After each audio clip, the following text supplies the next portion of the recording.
Ok. Dá pra ver que parecer natural não era exatamente o objetivo da maquiagem do século XVIII. E a gente já falou bastante sobre como os produtos de maquiagem eram super pesados nessa época. Então achei que estava na hora de a gente bater um papo sincero sobre as coisas bizarríssimas que as pessoas usavam para cuidar da pele no século XVIII. Meu nome é Pauline Kieser, eu sou historiadora da indumentária e recriadora histórica, e você está no canal da Modista do Desterro.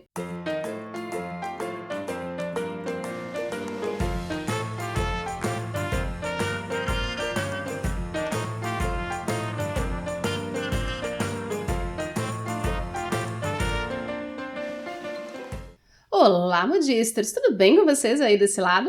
Se você tá meio que caindo de paraquedas, seja muito bem-vindo! Esse vídeo faz parte de uma série completa sobre maquiagem e cosméticos do século XVIII. E você pode conferir a playlist completa clicando aqui em cima no card. E se você já é de casa, é muito bom ter você aqui de novo. E eu acho que hoje, pelo menos, eu vou conseguir responder algumas das dúvidas que vocês têm me mandado nos comentários sobre os vídeos da série. Tudo que a gente vai falar hoje são informações retiradas de livros originais dos anos 1700 ou de pesquisas já feitas por outros historiadores sobre o assunto.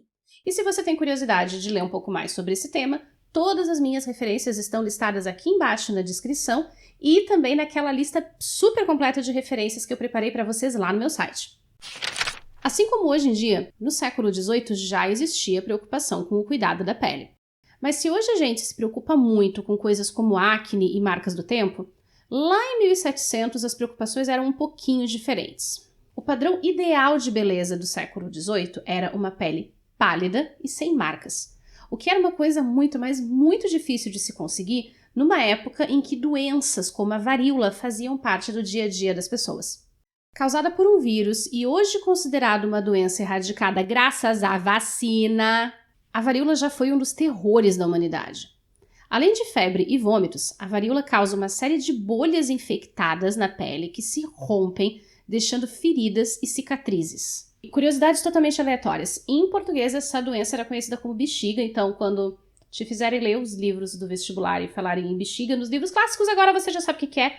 E segunda curiosidade aleatória, os vestígios mais antigos de varíola são encontrados em múmias do Antigo Egito. Como é bom ser nerd. As estimativas mais otimistas da época falam em 30 mortes a cada 100 casos. E quem sobrevivia ainda corria o sério risco de perder a visão e carregaria pelo resto da vida as marcas, as cicatrizes das feridas da doença. E aí é que entravam os cosméticos. Em A Arte de Preservar a Beleza, de 1754, o autor chega a dizer que era impossível encontrar alguém que não tivesse pelo menos uma cicatrizinha de varíola no rosto ou no pescoço.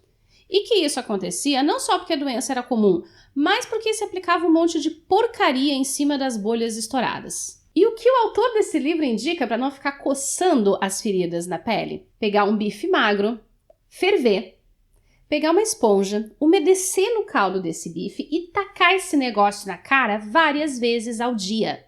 E para evitar cicatrizes que iam aparecer, chá de menta temperado com sal. E como isso obviamente tinha um total de 0% de eficácia, os livros da época, não só os de cosméticos, mas também os de economia doméstica, são cheios de receitas para lidar com as cicatrizes que ficavam da doença. No Tonnage of Flora de 1772, o autor indica pegar um hidratante à base de cera de abelha, espermacete e óleo de amêndoas, que era o padrão mais básico do período, e acrescentar ainda açafrão em pó, flores de zinco, que é um termo da época para óxido de zinco, e giz francês, que é o carbonato de cálcio. Os dois ingredientes ainda são usados na fabricação de cosméticos. Mas o uso desses produtos não era uma coisa isolada que acontecia com hora marcada, tipo um remédio. Eles faziam parte de uma coisa que parece super moderna, mas não é. O conceito de rotina de skincare. No meio de um monte de receitas totalmente malucas, tem uma coisa que os autores desse livro acertaram pelo menos uma. A ideia de que uma das melhores maneiras para evitar cravos e espinhas é lavar a pele pelo menos uma vez ao dia. Mas é claro que essa limpeza não era feita com sabãozinho dermatologicamente testado que você tem aí no seu banheiro. Para começo de conversa, porque o sabão do século XVIII era sólido e não era produzido industrialmente como hoje em dia. Produzir sabão era um trampo artesanal, muitas vezes feito em casa. E os sabões da época não eram tão suaves quanto os que a gente tem hoje em dia. Mas o Toilet of Flora traz 2 receitas bem interessantes de sabão. Um sabão branco, feito com potassa, óxido de cálcio e azeite de oliva ou óleo de amêndoas. Vários desses ingredientes ainda são usados na indústria cosmética nos dias de hoje. Mas se eu estiver falando alguma bobagem sobre o assunto, o que é bem provável porque isso está bem longe da minha área de pesquisa, e você tiver conhecimento ou formação na área, por favor, tá? Me corrija aqui embaixo nos comentários, traz mais informação, porque isso é importante. Essa troca de conhecimento é muito importante e eu devo estar falando um monte de besteira, mas enfim. Depois de lavar a pele com água e sabão, os livros indicavam um outro passo que vai parecer bem familiar pra gente: aplicar um adstringente ou tônico. Esses produtos são muitas vezes referidos nos livros como vinagres de toalete. Líquidos geralmente alcoólicos, mas também com um toquezinho ácido, que eram misturados com os mais variados ingredientes vegetais, minerais e até animais. Mas tem muita viagem sobre isso na internet. Quando eu comecei a fazer a pesquisa para gravar esses vídeos, uma das coisas que eu encontrei foi a tal rotina de beleza da rainha Maria Antonieta, que está sendo replicada em vários sites, em vários vídeos, enfim. Um monte de coisa que tem lá. A minha favorita e a mais absurda é a alegação de que Maria Antonieta passava no seu rostinho um cosmético chamado Eau de Pigeon, água de pombos, cujo principal ingrediente eram pombos fermentados. Sim, aqueles pombos que formam gangues criminosas para perseguir e sujar a gente nas ruas do Brasil. O problema do tal do Eau de Pigeon, eu não achei nenhuma referência a ele em nenhuma das fontes sobre cosméticos do século XVIII. Eu fui até atrás das fontes que representam os discursos dos haters profissionais da Toninha. E nada. Onde é que eu fui encontrar a primeira menção ao Eau de Pigeon? Num livro publicado em 1832, que identifica essa receita como sendo muito antiga, usada pelas belas mulheres da Holanda e pela infame rainha Maria Antonieta. Todas as aspas são citações do livro. É muita cara de marketing, né? Os vinagres de toilette usavam como base conhaque, vinho e vinagres mais suaves como de maçã, junto com flores, folhas, raízes e às vezes alguns compostos minerais. Água destilada também entrava na composição. Mas também existiam as águas de toilette, levemente perfumadas, que eram feitas para ser usadas depois dos vinagres, e muitas vezes os livros recomendam embeber, umedecer um pano de linho bem leve e colocar no rosto, ou seja, praticamente a máscara da blogueirinha moderna.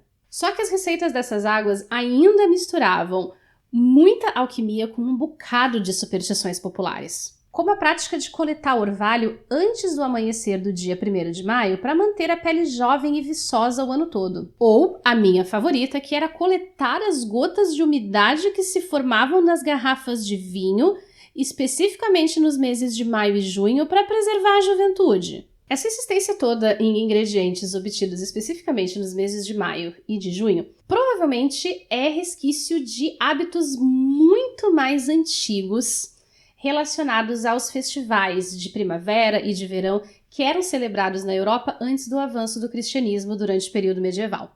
Em todos os livros que eu pesquisei, os ingredientes mais comuns nessas águas são lavanda, rosas, alecrim, jasmim, flor de laranjeira, manjerona, violeta e narciso. E geralmente elas eram produzidas através de destilação, o mesmo processo que é usado até hoje para produzir a água de rosas e a água de flor de laranjeira, 2 ingredientes ainda muito utilizados na culinária árabe. Mas o autor de A Arte de Preservar a Beleza já sugere uns ingredientes um pouco mais elaborados. E tem até uma mistura que é basicamente folhas de ouro misturadas com vinho, coadas e depois misturadas com o ceruse, que era aquela pasta branca de chumbo que se usava desde o Renascimento. O que eu suspeito que ficaria mais parecido com aquelas máscaras cremosas que se aplicam no rosto até hoje em dia. Inclusive aquelas máscaras douradas dos vídeos de ASMR, eu vou me sentir muito mais rica agora aplicando a minha. Depois de tudo isso, vinham as pomadas, a coisa mais próxima de um hidratante moderno. Além de devolver os óleos naturais da pele, para usar uma expressão da época, essas pomadas também eram pensadas como um tipo de proteção da pele, não só contra a sujeira do dia a dia, mas contra as doenças. Os ingredientes não eram muito diferentes das pomadas usadas nos cabelos. A base era sempre uma gordura, como cera de abelha ou banha, e óleos essenciais ou mesmo flores esmagadas junto com a gordura. Uma receita portuguesa de 1715 leva banha de porco ou de carneiro, malva, figos brancos, laranjas, casca de cebola e flor de alecrim. E tem esse nome charmoso e delicadíssimo de pomada para a cara das senhoras. Esse tipo de mistura era derretida, coada e deixada esfriar até endurecer. E além de dar origem aos hidratantes, também podia ser usada de base para a produção de outros cosméticos com função hidratante, como os lip balms e os lip salves, que já tinham esse nome na época. E até hidratantes para as mãos. O que eu não consegui encontrar foi alguma informação específica sobre a aplicação da maquiagem. Como a gente viu naquele outro vídeo, que está aqui em cima, em que eu testei a receita da base branca do século XVIII, a receita é gordurosa. Então eu realmente não sei se essa rotina toda com hidratante era feita só à noite antes de dormir ou se essa meleca toda ficava embaixo da maquiagem também. Porém, eu estou disposta a me sacrificar por vocês. Sim, eu vou passar essa porcaria toda na minha cara, nessa pele cheia de frescura. Então já aproveita para deixar o seu like, se inscrever aqui no canal, ativar as notificações e dar uma conferida nestes outros vídeos sobre cosméticos e maquiagens históricas que nós já temos por aqui.